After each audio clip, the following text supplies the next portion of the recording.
सप्ताह में एक क्लास होगी इसकी, जिसमें सप्ताह भर की महत्वपूर्ण घटनाओं पे आपसे चर्चा किया जाएगा और कोशिश होगी कि आपके एग्ज़ाम से संबंधित वो पॉइंट्स हों जो एग्ज़ाम में सीधे तौर पे आते हैं और आने की जो संभावनाएं ढेर सारी रखते हैं अपने पास, उन्हीं घटनाओं की चर्चा हम करें। और इसीलिए ये सप्ताह में एक दिन मैंने करंट की क्लास रखी है, क्योंकि ऐसा है नहीं कि डेली क्लासेस जो करंट की हैं उसमें बहुत सारी न्यूज़ आपको मिलते हैं।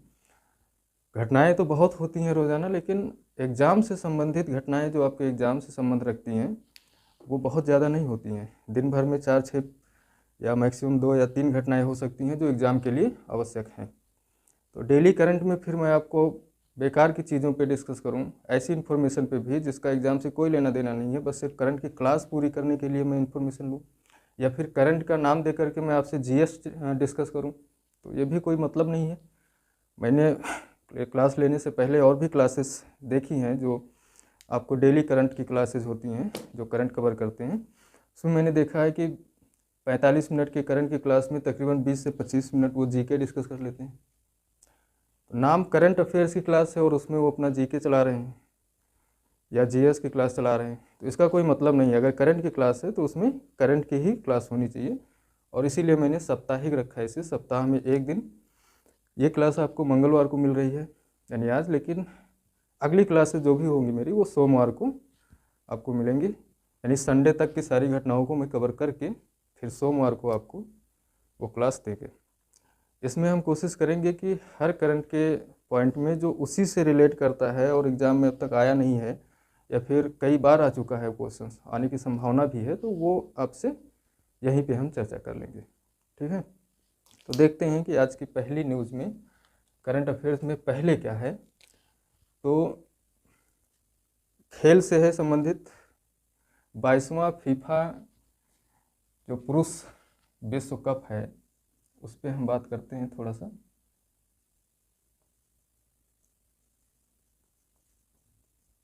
पुरुष विश्व कप, इसमें एग्जाम में कहाँ से क्वेश्चंस बन सकता है इस टॉपिक को लेकर के। पहला क्वेश्चन तो ये बन सकता है कि कहाँ इसका आयोजन किया जा रहा है। तो आयोजन इसका कतर में किया जा रहा है, अरब कंट्रीज है। दूसरा है कब से कब तक इसका आयोजन किया गया। दूसरा क्वेश्चन जो बनता है करंट का इस टॉपिक से कि कब से कब तक इसका आयोजन किया गया। तो 18 नवंबर से 20 नवंबर से 18 दिसंबर 2022 तक इसका आयोजन किया जा रहा है।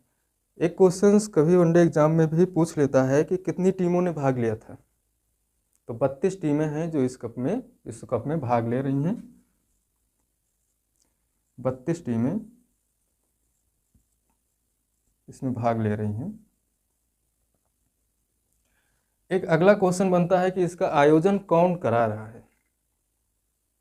कोई तो इसका आयोजक होगा ही। तो 2 देश मिलकर के इसका आयोजन कर रहे हैं, पहला तो दक्षिण कोरिया और दूसरा जापान। दक्षिण कोरिया और जापान द्वारा इसका आयोजन, ये संयुक्त रूप से दोनों मिलकर के इसका आयोजन कर रहे हैं। तो इस टॉपिक से, अब चूंकि ये गेम चल ही रहा है अभी, तो 18 दिसंबर तक ये चलने वाला है। तो इसका जो रिजल्ट होगा वो 18 दिसंबर के बाद ही हम लोग डिक्लेयर करेंगे क्लास में। लेकिन अभी जो शुरुआत में इस टॉपिक से जो क्वेश्चंस बनेंगे, ये 4 क्वेश्चंस बनने की संभावना है और आपसे 1 लाइनर क्वेश्चंस कभी भी ये बन सकता है। इसे आप नोट कर लीजिए। ये श्योर है कि अब तक जो भी खेल से संबंधित जो प्रश्न बने हैं वो इन्हीं पॉइंट्स पे बने हैं कि आयोजन कहाँ पे किया गया, कब से कब तक आयोजन किया गया, कितनी टीमों ने भाग लिया। रिजल्ट आने के बाद में जब गेम ख़त्म होता है या फिर उसी बीच में जब पुरस्कार या कप जीतने की बात होती है तो वहाँ पे 1-2 पॉइंट्स और बढ़ जाते हैं। कौन कौन पदक लेकर आया, कौन विश्व कप लेकर गया, कौन हारा है, खिलाड़ियों का नाम भी आ जाता है। लेकिन अभी के लिए आप इन 4 पॉइंट्स को ध्यान में रखिए, ये इम्पोर्टेंट है। एक दूसरी घटना, एक योजना है जो बिहार राज्य सरकार ने लॉन्च किया है, हर घर गंगा जल परियोजना नाम से। ये देख लेते हैं, हर घर गंगा जल परियोजना। इस परियोजना से क्वेश्चंस क्या पूछेगा? पहली चीज तो ये परियोजना किस राज्य ने लॉन्च किया है, तो ये बिहार राज्य की परियोजना है। किसने लॉन्च किया है? कोई भी परियोजना होती है तो उसको जो लॉन्च करने का या शुभारंभ करने का जो श्रेय होता है वो किसी विशेष इंसान को जाता है। कोई विशेष पर्सन होता है जो उसे लॉन्च करता है। तो वो विशेष पर्सन कौन है? बिहार के मुख्यमंत्री Nitish Kumar ji.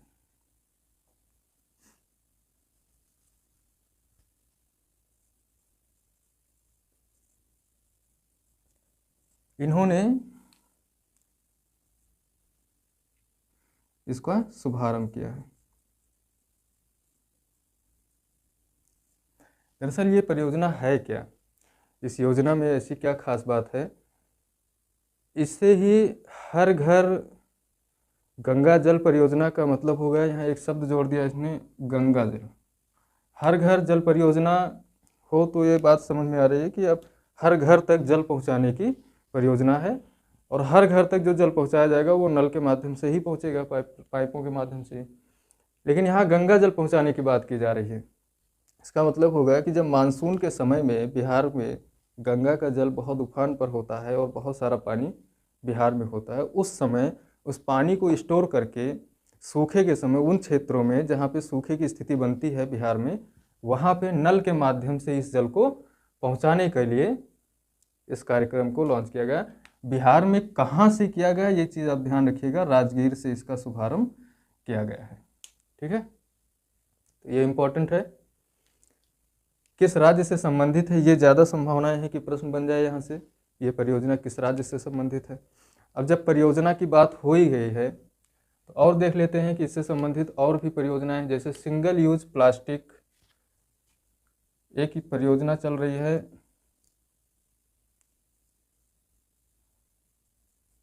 Single use plastic buyback परियोजना। ये किस राज्य से संबंधित परियोजना है? तो ये हिमाचल प्रदेश से संबंधित है। अगर एग्जाम में कभी परियोजनाओं का नाम आता है, अगर आ जाए, तो हिमाचल प्रदेश से संबंधित परियोजना है। ऐसे एक परियोजना है सुरक्षा मित्र योजना, यहाँ से आप देखें, ये भी इम्पोर्टेंट है।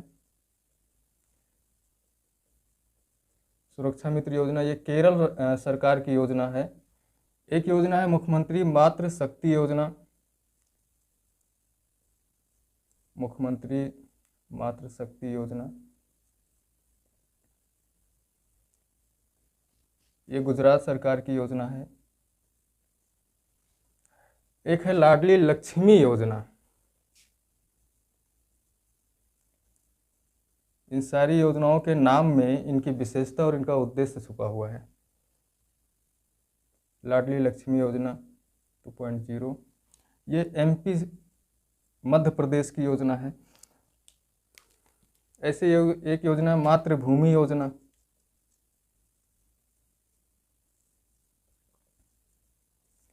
मातृभूमि योजना उत्तराखंड सरकार की है। नहीं, मातृभूमि योजना उत्तर प्रदेश गवर्नमेंट की योजना है, UP की है।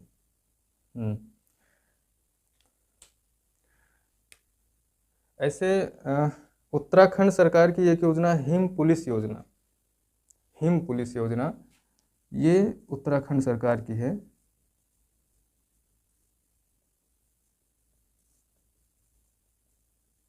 ये कुछ प्रमुख योजनाएं हैं जो इस परियोजना के साथ में आप नोट कर लीजिए, एग्जाम में अगर कभी आ ही जाएं। और इम्पॉर्टेंट योजनाएं हैं वो इसलिए क्योंकि सुरक्षा मित्र योजना, मुख्यमंत्री मातृ शक्ति योजना या लाडली लक्ष्मी योजना, ये किससे संबंधित है? महिला सुरक्षा से संबंधित है।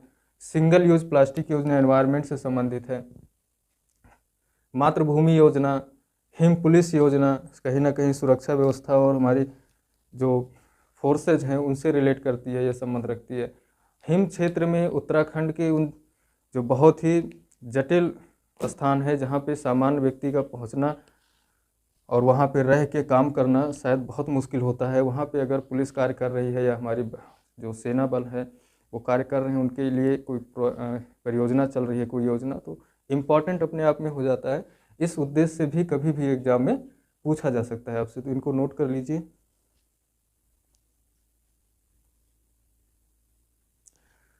इसी करंट अफेयर से जुड़ी हुई एक अगली इन्फॉर्मेशन है। एक आंकड़े के मुताबिक भारत ने पिछले 8 सालों में काफ़ी दूध उत्पादन में काफ़ी वृद्धि कर ली है, तो उसको देख लेते हैं। मेन बात है, जो वृद्धि की है वो तो शायद प्रश्न ना बने, लेकिन दूध उत्पादन से संबंधित और भी प्रश्न आपके सामने आ सकते हैं।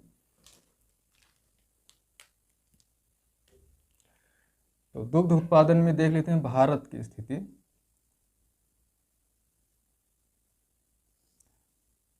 ये प्रथम, विश्व में प्रथम स्थान रखता है भारत।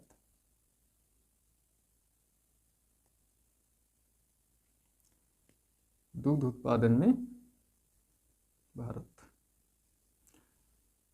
अगर प्रथम स्थान इसका है तो फिर दूसरा, तीसरा और चौथा स्थान किसका होगा?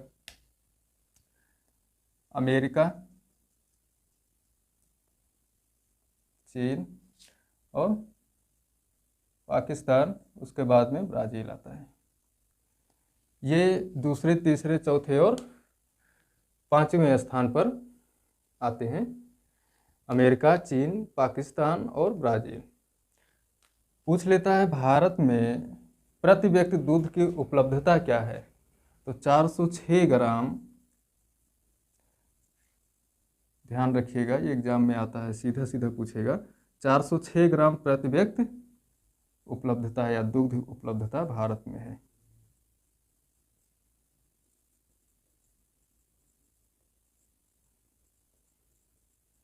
भारत में है। क्वेश्चन से एक और आता है इससे संबंधित कि भारत में राज्यों का स्थान। तो राज्यों में अगर देखा जाए कि कौन से राज्य है जो दुग्ध उत्पादन में सर्वाधिक योगदान है, तो नंबर 1 पे तो उत्तर प्रदेश आता है आपका। उत्तर प्रदेश लगभग 15% दूध उत्पादन करता है। जितना देश में दूध का उत्पादन होता है उसका लगभग 15% कौन करता है? उत्तर प्रदेश। और फिर 14 या ऐसे लिखें, दूसरे नंबर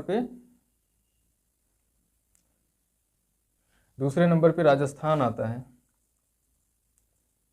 ये 14.6% करता है दूध का उत्पादन। तीसरे नंबर पे आपका आता है मध्य प्रदेश। ठीक है, इसका जो दुग्ध उत्पादन है वो 8.6% का है। ये परसेंटेज भी डायरेक्टली एग्जाम में कभी कोई पूछ लेता है। और उसके बाद में मध्य प्रदेश के बाद फिर गुजरात आता है। ये 4 आप ध्यान में रखिए, इससे ज़्यादा कभी आंकड़ा और नीचे गिरा के नहीं पूछता एग्जामिनर। 7.6% इसका उत्पादन है। ये भी सीधे तौर पे कभी पूछ सकता है जीएस या जीके पॉइंट के नज़रिए से कि भारत में राज्यों का क्रम आ सकता है या कौन सा राज्य सबसे पहले नंबर पे है दुग्ध उत्पादन में। ये आप विशेष रूप से ध्यान रखिएगा, नोट कर लीजिए।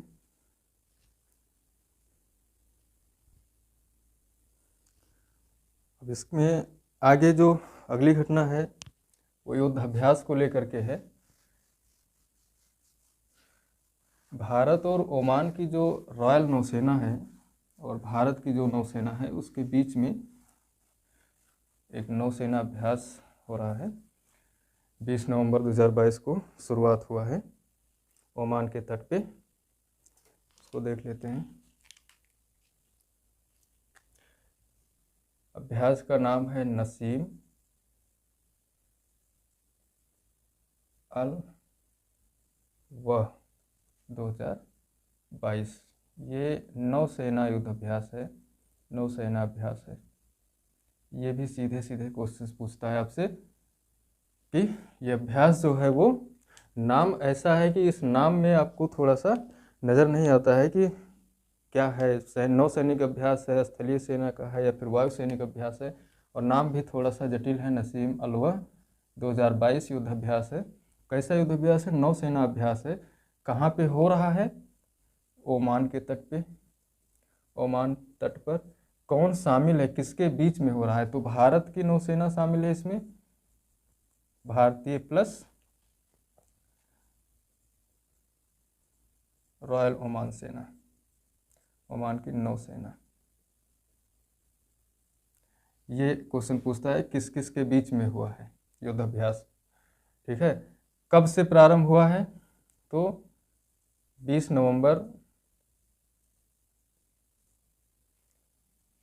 नवंबर से प्रारंभ हुआ है। और एक सवाल बनता है कि इसकी शुरुआत कब हुई। देखिए, भारत के साथ रिलेशन कभी एक अंतर्राष्ट्रीय संबंधों की भी ये महत्वपूर्ण पॉइंट होता है युद्धाभ्यास। तो इस युद्धाभ्यास की शुरुआत जब से हुई 1993 से इसकी शुरुआत हुई है। तो ये भी एग्जाम में आ सकता है कि भारत और ओमान के बीच में जो नौसेना का अभ्यास हो रहा है, वो उस अभ्यास की शुरुआत कब से हो रही है, कब से होता है? तो ये 1993 से हो रहा है। इस बार का जो युद्धाभ्यास है वो 20 नवंबर से शुरू हुआ है। तो ये भी आप नोट कर लीजिए।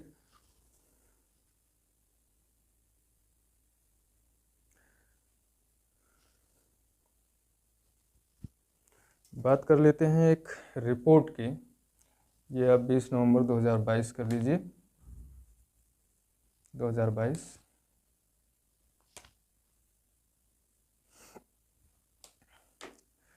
एक रिपोर्ट की, देखिए वो रिपोर्ट तो इस सप्ताह में जारी नहीं की गई है, लेकिन रिपोर्टों से सूचकांक, रैंकिंग, इन सब से प्रश्न एग्जाम में पूछे जाते हैं। और सबसे ज़्यादा जो प्रश्न पूछा जाता है वो कि उस रिपोर्ट को जारी कौन करता है।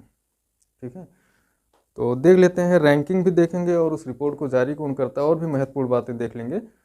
इस एक हफ्ते के अंदर की तो घटना नहीं है ये, लेकिन आपके एग्जाम के लिए बहुत ही इंपॉर्टेंट घटना है, इसलिए यहाँ पे इसको चर्चा हम कर लेंगे। हर क्लास में एक दो रिपोर्ट्स और सूचकांक की चर्चा करते रहेंगे, तो उम्मीद है आपके एग्जाम तक बहुत सारी रिपोर्टें आपके पास होंगी, बशर्ते आप नोट्स मेंटेन रखें, एक शॉर्ट नोट्स आप बनाते रहें।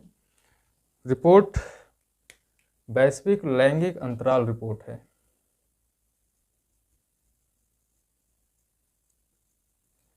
लैंगिक अंतराल रिपोर्ट 2022। रिपोर्ट से संबंधित जो सबसे फेवरेट क्वेश्चंस होता है, कौन जारी करता है? तो वर्ल्ड इकोनॉमिक फोरम एक संस्था है, वही इस रिपोर्ट को जारी करती है। ठीक है, तो कभी कभी इसका फुल फॉर्म में लिख करके आ सकता है। तो वर्ल्ड इकोनॉमिक फोरम द्वारा इसे जारी किया जाता है। ठीक है, तो ये चीज़ आप ध्यान रखिएगा। एक क्वेश्चन तो ये आपका सेपरेट हो गया। इस रिपोर्ट में होता क्या है, आप पहले ये समझ लीजिए। वैश्विक लैंगिक अंतराल रिपोर्ट में मुख्य रूप से ध्यान दिया जाता है कि वैश्विक अर्थव्यवस्थाएं जो हैं, विश्व के जो देश हैं, वो लैंगिक समानता के क्षेत्र में कितना काम कर रहे हैं, क्या उसमें प्रगति हो रही है कि नहीं हो रही है। लैंगिक समानता या लैंगिक असमानता क्या होता है कि महिला और पुरुष के बीच में जो गैप है, मान लीजिए 1000 पुरुष हैं किसी क्षेत्र में और वहाँ पे अगर 700 महिलाएं हैं, तो लैंगिक अंतराल क्या है, वहाँ पे सही नहीं है।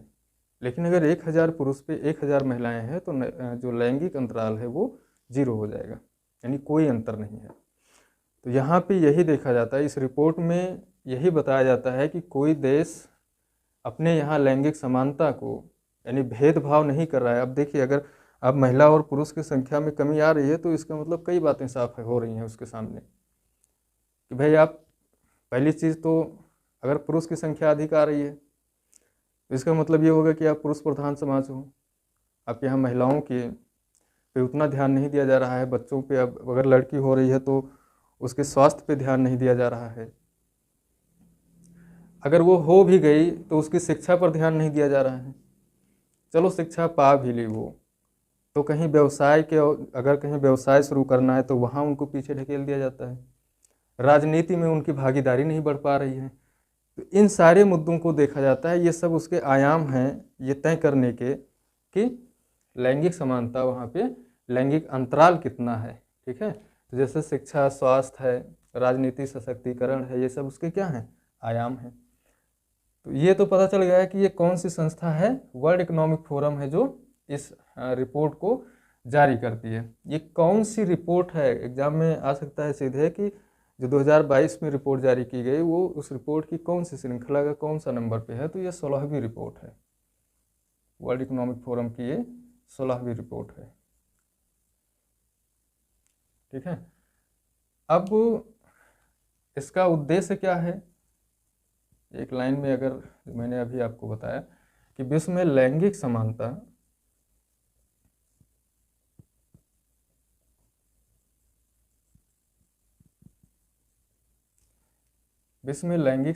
को प्राप्त करने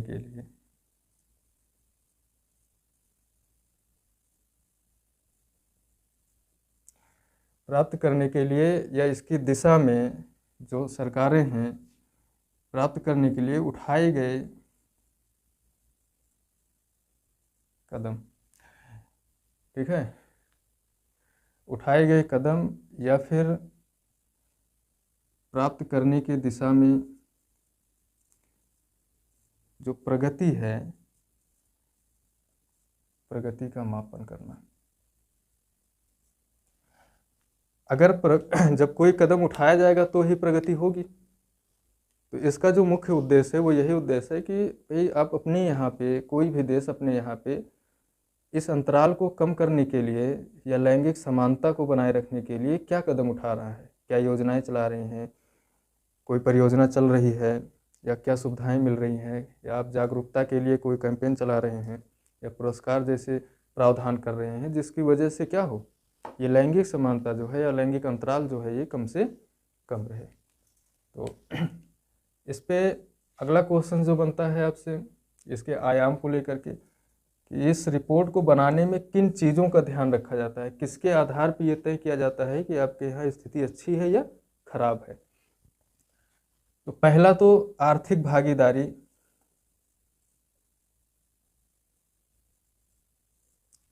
आर्थिक भागीदारी में अब इकोनॉमी से रिलेट है तो आर्थिक भागीदारी और अवसर, अवसर का मतलब होगा हमें भी मौका मिले।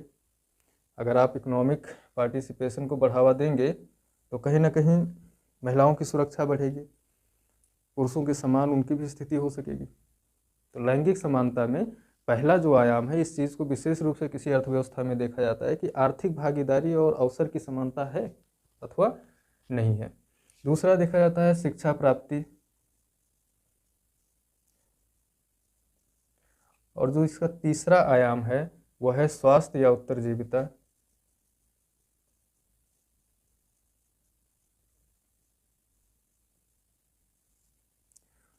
और ये जो इसका चौथा आयाम है वो राजनीतिक सशक्तिकरण है।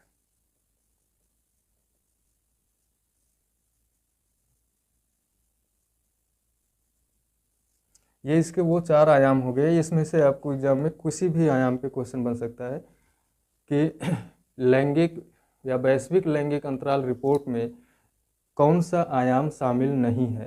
तो चारों अगर दे दिया ऑप्शन में, इसमें से कोई एक कट करके कोई दूसरा ऑप्शन यहाँ पे डाल दे और पूछे कि कौन सा सही नहीं है, तो आप इस चारों का ध्यान रखिएगा। 4 शब्द हैं, कोई बहुत बड़े शब्द नहीं हैं, छोटे छोटे शब्द हैं।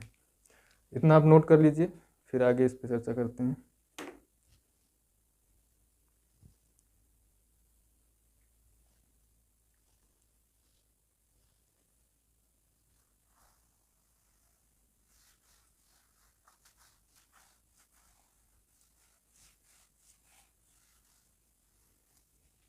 अब रैंकिंग पे देख लेते हैं, जहाँ पे सबसे ज़्यादा प्रश्न बनने की संभावना रहती है और क्वेश्चन बनते हैं। रैंकिंग में 146 देशों का इस बार इसमें आकलन किया गया था। 146 अर्थव्यवस्था शामिल थी। अर्थव्यवस्थाओं में रैंकिंग, कभी कभी पूछ लेता है कि इसका ये आंकड़ा बदलता रहता है अक्सर। मान लीजिए इस बार 146 देश शामिल थे 2021 में और इससे थोड़ा सा क्या थे, ज़्यादा थे। ठीक है, 2021 में 156 देश शामिल थे, 2021 में शामिल थे। तो ये आंकड़ा आप ध्यान में रखिएगा, ये चेंज होता रहता है। ठीक है, हर साल बदल जाता है और इसीलिए यहाँ पे प्रश्न बनता है। ऐसा नहीं है कि इस बार अगर 146 देश शामिल हुए हैं तो जो अगली रिपोर्ट आएगी 2023 की तो उसमें भी 146 होंगे, नहीं, उसमें हो सकता है कि बढ़ जाए इन देशों की संख्या या फिर और कम भी हो सकती है। तो 146 अर्थव्यवस्थाओं में रैंकिंग तय की गई और इसमें जो प्रथम स्थान था, लगातार कई सालों से इसमें प्रथम स्थान आइसलैंड का प्राप्त हो रहा है, फिनलैंड का नहीं, फिनलैंड सेकंड दूसरा है, आइसलैंड पहले स्थान पर आता है और दूसरे स्थान पर फिनलैंड आता है। ठीक है, इसके बाद में नॉर्वे है, तीसरे स्थान पे है। नॉर्वे के बाद में न्यूजीलैंड है जो कि चौथे स्थान पर इस बार है। तो ये रैंकिंग पूछ सकता है कौन प्रथम है, कौन द्वितीय है और तृतीय, तो ये चीज़ आप ध्यान रखिएगा। ठीक है, अब बात आती है कि भारत की स्थिति। भारत 135वें स्थान पर इस बार विराजमान है। 2021 में भारत किस स्थान पे था? 140वें स्थान पे था, लेकिन इस बार 146 में ये, और पिछली बार 156 में। 156 में 40 पर था, ठीक है, और 146 में 35 पर है। एक हिसाब से देखा जाए तो भारत में कोई विशेष सुधार नहीं हुआ है, क्योंकि आप देख लीजिए 156 देशों में आप 140 पर हैं, यानी 16 ही तो आप पीछे से अगर देखा जाए नीचे से सबसे खराब स्थितियों में से आप 16 है, और 146 में आप 35 पे है, 6 5 11। अगर अर्थव्यवस्थाएं और कम कर दी जाए, 146 की जगह 135 ही अर्थव्यवस्थाओं को शामिल किया जाए, तो फिर आप 10 नीचे आ जाओगे, 125 पे पहुंच जाओगे, बहुत अच्छा सुधार हो जाएगा। तो भारत को इस दिशा में सुधार की आवश्यकता है। बात आती है कि सबसे खराब प्रदर्शन किसने कर दिया। भाई अगर 146 देश हैं तो इस 146वें स्थान पे कौन होगा? तो 146वें स्थान पे दुनिया का सबसे परेशान देश इस समय कौन है? पाकिस्तान को नहीं, पाकिस्तान भी है, लेकिन उससे भी ज़्यादा आतंक और अफरा तफरी देखा जाए तो अफ़गानिस्तान में है, जब से तालिबान ने वहाँ पे कब्जा किया। तो तालिबान के आने की वजह से 146वें स्थान पे अफ़गानिस्तान पहुँच गया, सबसे निम्न स्थान है। और उसके बाद में 145वें पर कौन है?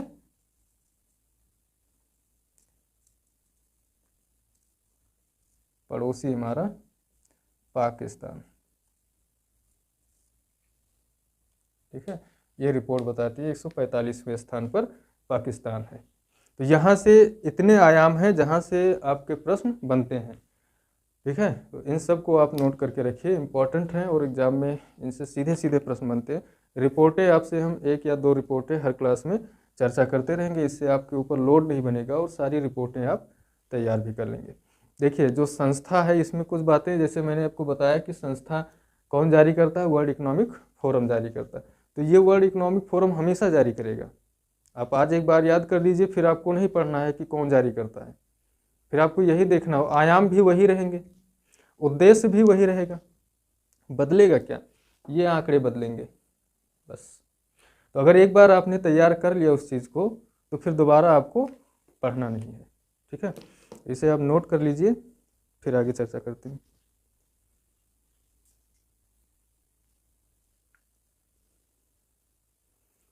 तो ये तो बात इस रिपोर्ट की हो गई, जो कि बहुत इम्पोर्टेंट है एग्ज़ाम के लिए। ठीक है, तो अब बात करते हैं, एक नाम चर्चा में आ गया था, मलेशिया के प्रधानमंत्री चेंज हुए हैं। तो मैंने एग्ज़ाम में देखा है कि सीधा सीधा पूछ लेता है कभी भी उन देशों के प्रधानमंत्री और राष्ट्रपति के बारे में जो खास तौर से भारत से संबंध रखते हैं, आसपास ही हैं भारत के, नहीं आप कह सकते हैं पड़ोस में ही हैं, थोड़ी दूर पे। उन देशों के अगर प्रधानमंत्री बदलते हैं तो एग्ज़ाम में अक्सर पूछ लेता है। तो अनवर याकूब एक नाम आप ध्यान में रखिएगा, अनवर याकूब, ये मलेशिया के नए प्रधानमंत्री बने हैं।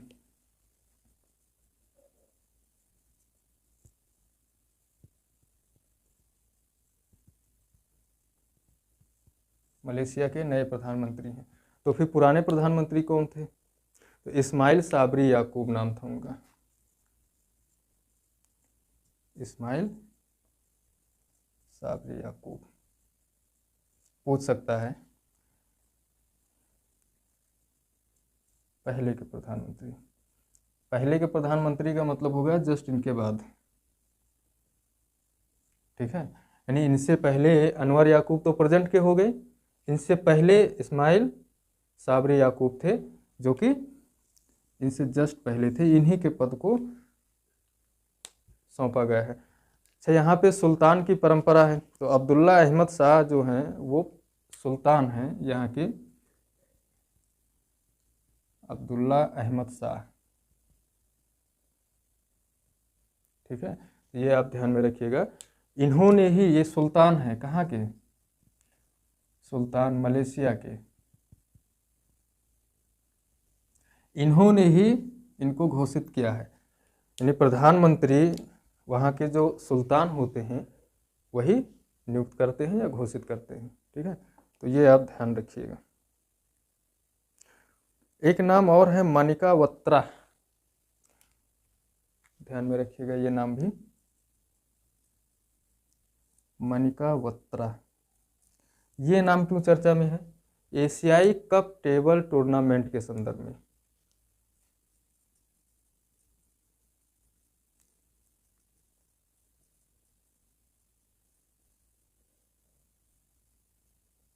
टूर्नामेंट में पदक जीतने वाली पहली भारतीय महिला खिलाड़ी हैं, ठीक है। पदक जीतने वाली पहली भारतीय महिला खिलाड़ी।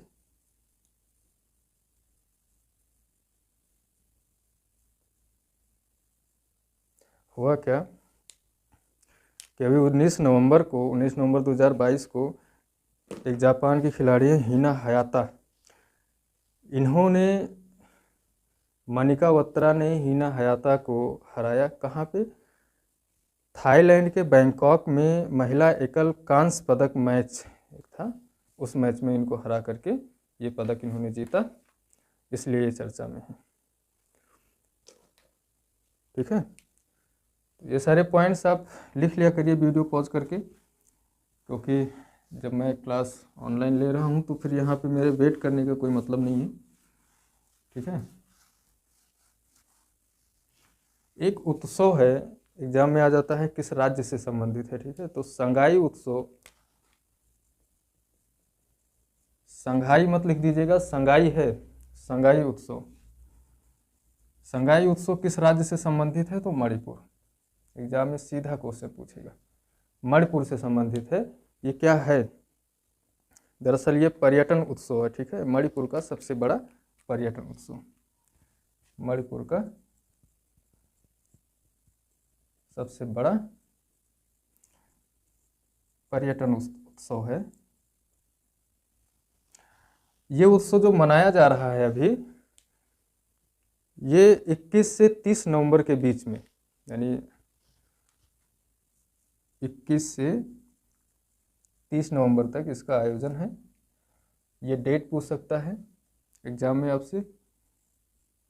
और ये उत्सव किस नंबर पे है, तो 11वां उत्सव होगा ये, 11वां, ठीक है, संगाई उत्सव है। इससे पहले 10 हो चुके हैं। ये भी एग्जाम में पूछ सकता है कि कौन सा वाला था, 10वां, 11वां, 12वां, एग्जाम में आ सकता है। 11वां उत्सव है। नंबर की बात कर रहे हैं, अगर नंबर की बात आ जाए, कभी नंबर से क्वेश्चन आ जाए कि कौन सा उत्सव मनाया गया, तो 11वां संगाई महोत्सव। क्वेश्चन ऐसे ही बनेगा कि 11वां संगाई महोत्सव या मणिपुर का 11वां संगाई महोत्सव कब से कब तक मनाया गया, तो 21 से 30 नवंबर तक। यदि पूछ ले कि संगाई महोत्सव किस राज्य से संबंधित है, तो मणिपुर राज्य से संबंधित है, ठीक है।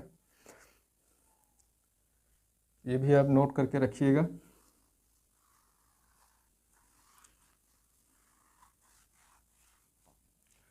एक अगली घटना क्या कहें, अच्छी खबर है। 22 नवंबर को उत्तर प्रदेश के मुख्यमंत्री माननीय योगी आदित्यनाथ जी ने UNESCO Bharat Africa hackathon, UNESCO Bharat Africa hackathon 2022, इसका उद्घाटन किया इन्होंने। देखिए यूनेस्को शब्द है, इसका मतलब ये हो गया कि ये कहीं ना कहीं विरासत की बात करता है, कल्चर की बात करता है। अगर यूनेस्को शब्द कहीं जुड़ा हुआ है तो आप ये पहले से मान कर चलिए कि यूनेस्को शब्द के जुड़ने से वो जो पूरा विषय है वो जुड़ जाता है आपकी संस्कृति, आपकी परंपरा, आपकी सभ्यता से, ठीक है, या फिर आपके बहुमूल्य धरोहर से जुड़ता है वो। तो अगर ये भारत और अफ्रीका के बीच में ये यूनेस्को का हैकाथॉन हो रहा है तो इसका अर्थ हुआ कि भारत और अफ्रीका के बीच में सांस्कृतिक, वैज्ञानिक या कल्चरल, परंपरागत इन्हीं विषयों पे बात हो रही होगी। तो जो ये हैकाथॉन आयोजन किया गया है ये केंद्रीय शिक्षा मंत्रालय द्वारा आयोजन किया जा रहा है।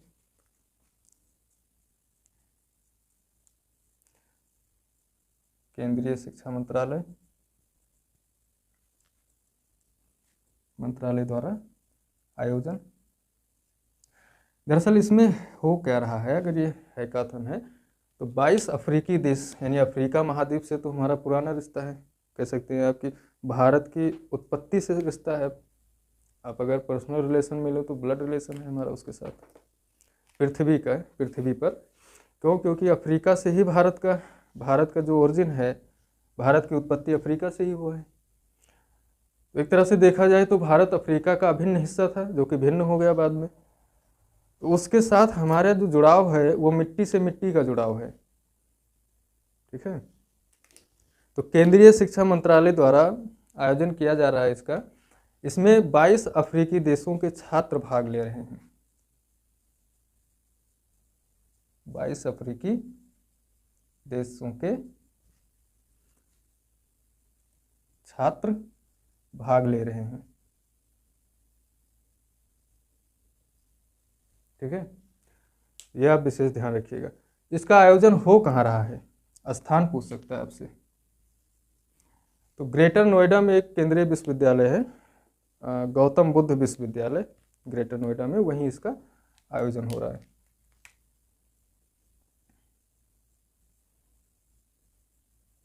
गौतम बुद्ध विश्वविद्यालय में आयोजन हो रहा है। अगर यूपी के एग्जाम में आप बैठ रहे हैं तो पूछ सकता है कि इसका उद्घाटन किसने किया है। तो उद्घाटन उत्तर प्रदेश के मुख्यमंत्री योगी आदित्यनाथ जी कर रहे हैं,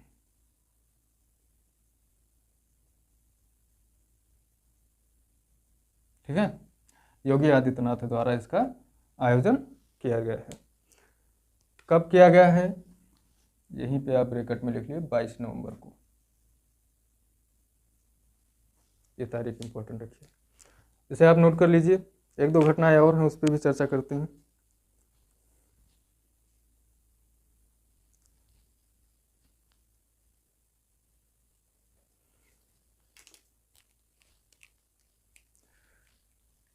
भारत और इंडोनेशिया के बीच में, यानी भारत की सेना और इंडोनेशिया की सेना के बीच में एक युद्ध अभ्यास हो रहा है गरुड़ शक्ति नाम से। तो अभ्यास गरुड़ शक्ति 2022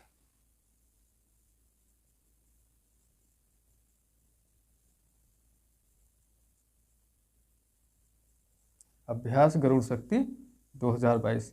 क्वेश्चंस क्या बनेगा इस पे, किसके बीच में हो रहा है, तो भारत और इंडोनेशिया,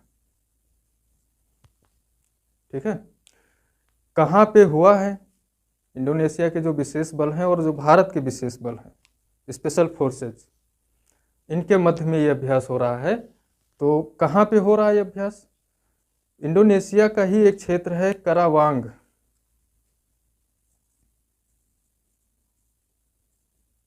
करावांग क्षेत्र, इंडोनेशिया, ठीक है।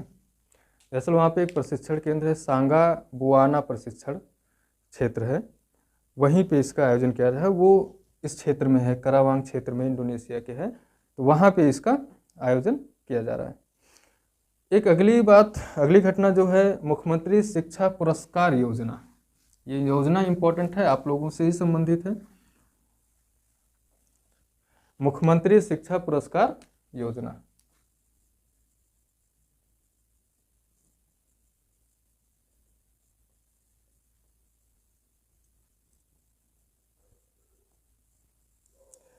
ये शिक्षा पुरस्कार योजना है।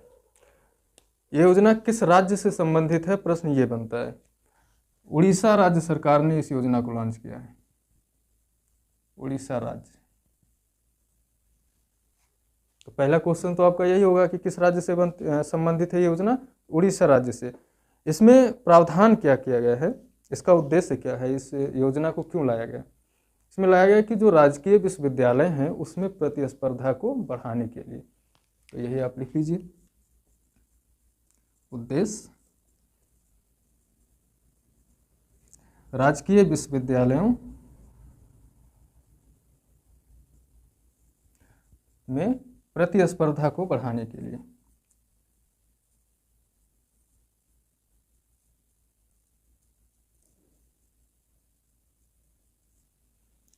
देखिए, जब प्रतिस्पर्धा बढ़ेगी तो प्रतिस्पर्धा, अब इस पुरस्कार को पाने के लिए, ये पुरस्कार कितने का है ये मैं अभी बता रहा हूँ, लेकिन इस पुरस्कार को पाने के लिए लोग प्रतिस्पर्धा करते हैं। कारण क्या है कि पैसा कितना मिल रहा है मायने ये नहीं रखता है, वो पुरस्कार मिलने से उनका नाम कितना अच्छा हो रहा है मायने ये रखता है, पहचान उनकी जो बेहतर बन रही है, इम्पोर्टेंट ये है।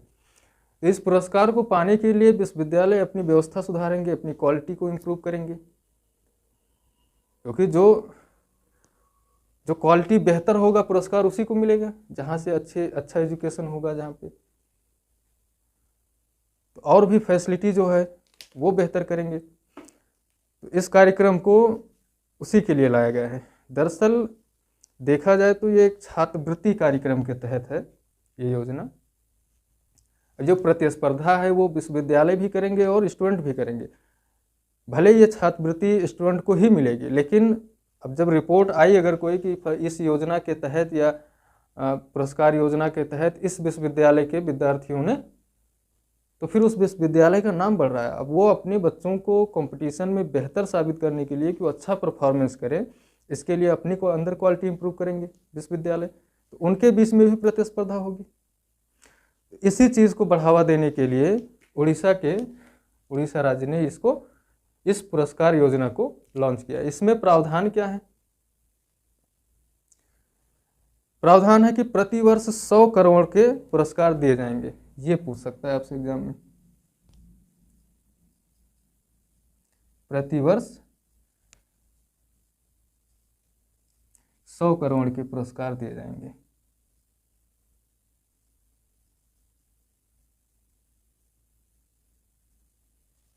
ये आप ध्यान रखिएगा, ठीक है। लिख सकते हैं यहीं पे कि एक छात्रवृत्ति कार्यक्रम है।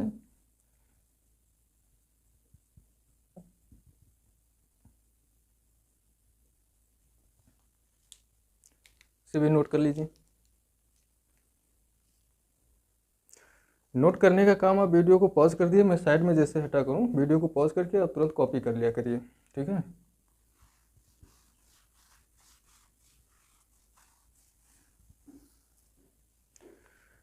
अब बात कर लेते हैं फिर से खेल से। एक इन्फॉर्मेशन है, 15वीं एशियाई एयर गन चैंपियनशिप, ठीक है। इससे के संबंध में आपसे क्या प्रश्न पूछा जा सकता है? तो 15वीं एशियाई एयर गन चैंपियनशिप,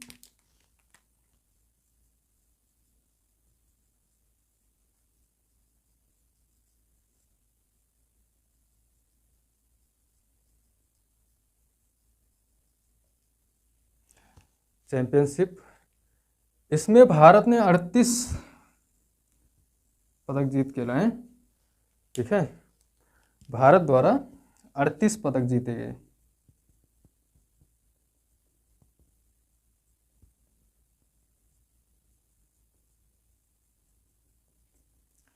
इन 38 पदक में 25 स्वर्ण पदक थे, 9 रजत, ये 25 स्वर्ण पदक, 9 रजत, 25 9 34 और 4 जो हैं वो कांस्य पदक थे। ये 38 पदक भारत ने जीता। इस खेल का जो आयोजन था वो 9 से 19 नवंबर 2022 के बीच में इसका आयोजन हुआ। 9 से 19 नवंबर 2022 के बीच में तक इसका आयोजन हुआ। कहाँ पे आयोजन हुआ ये क्वेश्चन आपसे पूछ सकता है, तो कोरिया में इसका आयोजन किया गया। ठीक है, ये चीज़ आप ध्यान रखिएगा। इसके बाद में एक छोटी सी जानकारी और है इसी श्रृंखला में। कुछ दिवस की भी मैं आपसे बातें करता रहूँगा, क्योंकि ये सारे वो फैक्ट हैं जो एग्ज़ाम में आ जाते हैं और इनको तैयार करने का वक्त रहता नहीं है आपके पास। पढ़ते भले हैं लेकिन इकट्ठा जब आप पढ़ते हैं तो फिर कन्फ्यूजन की दुकान बन जाते हैं। 2-2 4-4 दिवस अगर आप पढ़ते रहेंगे थोड़ा सा आसान रहेगा। जैसे अब मान लीजिए कि इधर बीच में अब 26 नवंबर को संविधान दिवस, तो 26 नवंबर स्पेशली आपको याद रहना चाहिए। मैं कोशिश करूंगा कि सप्ताह के बीच में जो प्रमुख दिवस आ रहे हैं उन दिवस की चर्चा आपसे हम उसी सप्ताह के करंट में कर लिया करें। ठीक है, हालांकि ये जो दिवस मैं आपको बताने जा रहा हूँ ये इस सप्ताह से संबंध नहीं रखते हैं। विश्व मत्स्य पालन दिवस 21 नवंबर से संबंधित है। विश्व मत्स्य पालन दिवस 21 नवंबर। दूसरा विश्व बाल दिवस,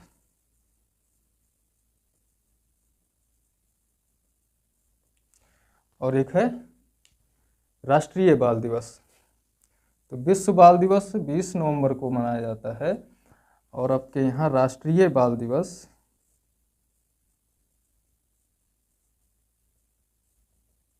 14 नवंबर को मनाते हैं। ठीक है, तो ये भी आप फैक्ट के रूप में इसे